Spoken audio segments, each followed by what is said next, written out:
Russia has set an ambitious objective to modernize its civil aviation fleet through a strategy of import substitution.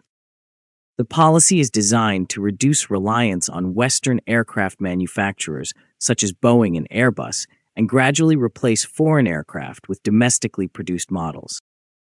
Beyond technological independence, the strategy is also tied to economic resilience and national security. Altitude Addicts, the YouTube channel presenting this analysis, explains that aviation independence has become a strategic priority as global supply chains grow increasingly uncertain. By the year 2030, the Russian government intends for at least half of the aircraft used by domestic airlines to be manufactured within the country. However, recent assessments from the Institute for Research and Expertise of VEB suggest that this target may be overly optimistic. According to these evaluations, the proportion of Russian-made aircraft in the national fleet could reach approximately 30% rather than the planned 50% by the end of the decade. This difference highlights deeper structural challenges within the aviation sector. Altitude Addicts notes that these challenges include the continued operation of foreign aircraft, certification hurdles for new models, shortages of skilled personnel, and delays in aircraft production programs. Despite these difficulties, Russian authorities remain confident that domestic aircraft projects will gradually transform the national aviation landscape. As of the period between 2025 and 2026, aircraft manufactured in Russia account for roughly 19 to 20% of domestic airline fleets. This relatively small share reflects the trajectory of aviation development that Russia followed in the decades prior to 2022. For many years, Russian airlines primarily acquired aircraft from Boeing and Airbus. These aircraft were produced in large numbers, widely available on global markets, and supported by extensive international maintenance networks. Western leasing companies also offered attractive financing structures that made imported aircraft economically competitive.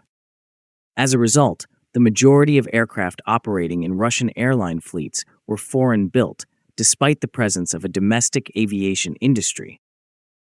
Altitude Addicts explains that this historical dependence created structural inertia. When sanctions disrupted international supply chains after 2022, Russia was forced to accelerate the development of domestic aircraft programs. To address this challenge, the government approved a comprehensive aviation modernization program. The plan originally envisioned the production of more than 1,000 aircraft between the mid-2020s and the early 2030s. The initial projection targeted 1,081 aircraft. Following an audit of United Aircraft Corporation Enterprises, the target was revised to 994 aircraft and later adjusted again to approximately 944 aircraft.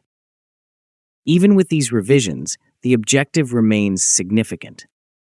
By 2030, every second aircraft in Russia's commercial aviation fleet is expected to be domestically produced.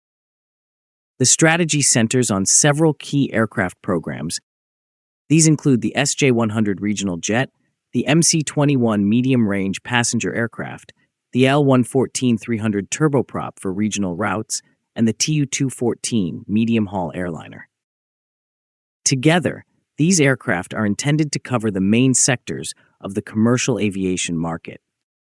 Altitude Addicts emphasizes that the expansion of aircraft production is also expected to stimulate related industries such as engine manufacturing, avionics, electronics, and composite materials.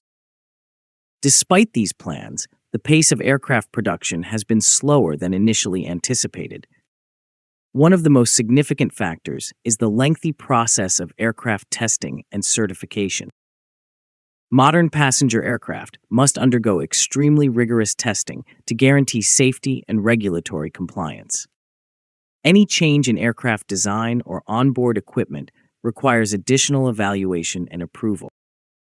In several Russian programs, dozens of foreign components had to be replaced with domestically developed alternatives.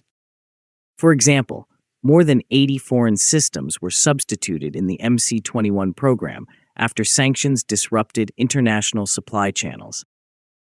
Altitude Addicts explains that every such modification requires new testing cycles and certification procedures. These additional steps inevitably extend development timelines. Among Russia's aviation projects, the MC-21 is widely considered the most important. The aircraft is designed to compete directly with Western narrow-body airliners such as the Boeing 737 and the Airbus A320 families. Development of the MC-21 began in 2007. Over time, the project underwent several revisions, including changes to suppliers and technical configurations. Following sanctions, the aircraft was redesigned to incorporate Russian engines and domestically produced avionics. The MC-21 310 variant is powered by the PD-14 engine developed by the United Engine Corporation. Although the aircraft has already completed numerous test flights, certification work is still ongoing. Altitude Addicts notes that delays in the MC-21 program have had a major impact on the overall pace of fleet modernization. Another important component of Russia's aviation strategy is the revival of the Tu-214 program. The Tu-214 is a medium-range passenger aircraft originally developed during the 1990s but produced only in limited numbers. In February 2026, Russian Prime Minister Mikhail Mishustin announced that the Kazan aviation plant would begin serial production of the modernized Tu-214 passenger aircraft. The updated version incorporates improved systems and domestically produced components. Although the aircraft is not as technologically advanced as some newer designs, it is viewed as a practical solution that can be manufactured relatively quickly.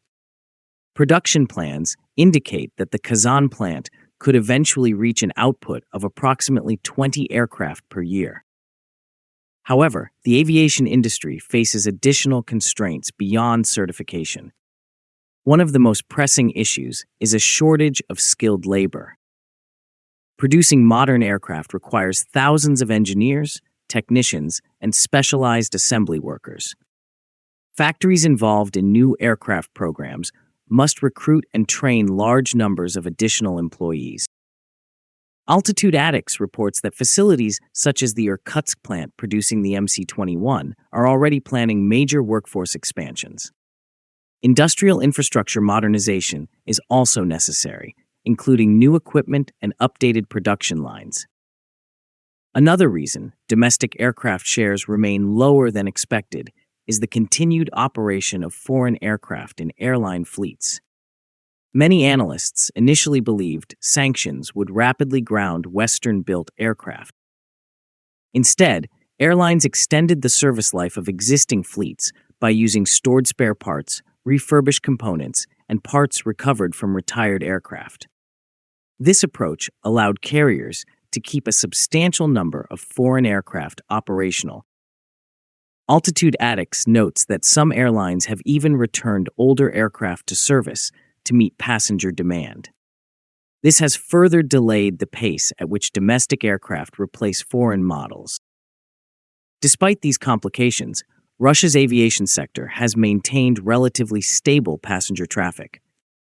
By the end of 2025, annual passenger numbers had declined only slightly from approximately 111 million to about 108 million travelers. However, delays in aircraft deliveries may affect future airline expansion. Without enough new aircraft, carriers may struggle to increase route networks or flight frequencies. Maintaining aging fleets can also increase maintenance costs and reduce operational flexibility. These factors may eventually influence airline profitability and ticket prices. Altitude Addicts explains that Russia's aviation sector is entering a transitional period. Several aircraft programs are approaching final certification, while production infrastructure is gradually expanding. As production lines scale up and testing programs conclude, the rate of aircraft deliveries could accelerate later in the decade. If these developments proceed successfully, Russia may significantly strengthen its domestic aircraft manufacturing capabilities.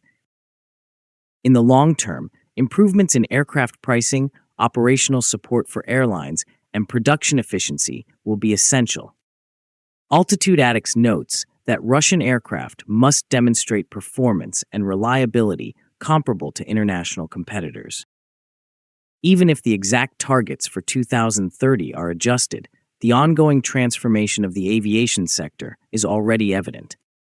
Industrial investment and technological development have accelerated across multiple aerospace sectors. Ultimately, the success of programs such as MC-21, SJ-100, IL-114-300, and Tu-14 will determine whether Russia can establish a sustainable domestic aircraft industry. Such an industry would allow the country to design, manufacture, and export modern passenger aircraft while maintaining long-term technological independence in civil aviation. If you liked the video, please subscribe, share, and like. Also, please take the membership of Altitude Addicts to encourage us.